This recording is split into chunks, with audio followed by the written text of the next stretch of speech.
আসসালামু আলাইকুম। আপনাদের মাঝে খুরিয়ে শাকের ভর্তা নিয়ে হাজির হলাম আবারও। এই ভর্তা করতে যা যা লাগছে,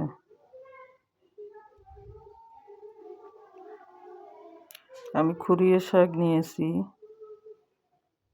বাজার থেকে কিনে, আপনারা চাইলেও কিনে আনতে পারেন।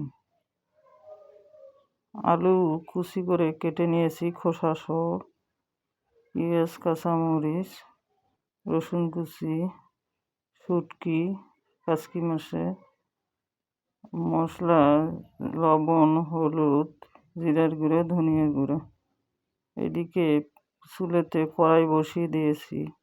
কড়াই গরম হয়ে আসলে শুটকিটাকে ভেজে নেব।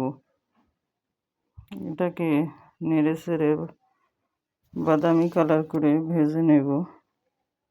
এদিকে প্যান বসিয়ে দিয়েছি।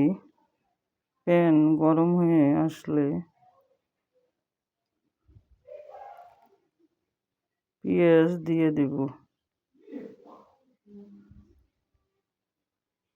রসুন কুচি দিয়ে দেব। এটাকে নেড়ে চেড়ে নেব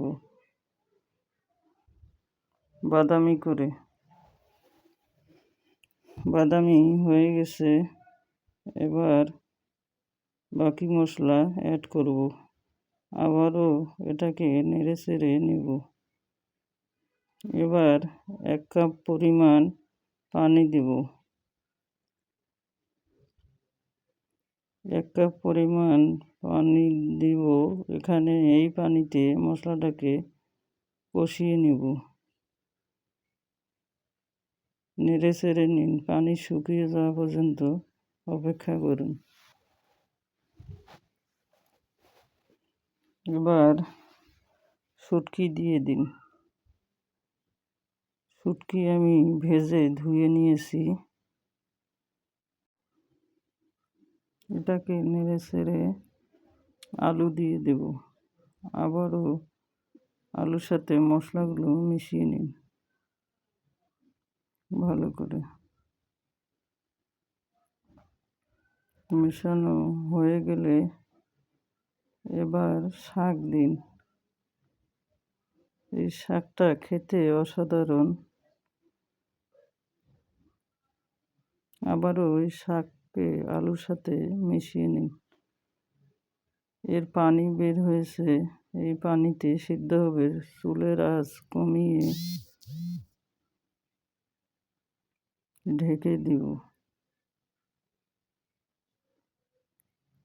7 মিনিটের জন্য।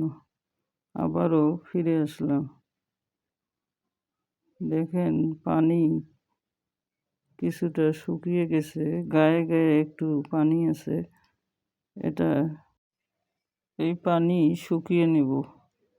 শুকিয়ে না নিলে ভর্তা করতে পানি বেরিয়ে আসবে, সে ভর্তা নরম হয়ে যাবে। তাই এটাকে ভালো করে শুকনো করে নিতে হবে। হয়ে গেছে, এবার নামিয়ে নেব। ভর্তা করতে হবে, আমি এখানে ভর্তা করব। আমার ভর্তা রেডি। ধন্যবাদ সকলকে।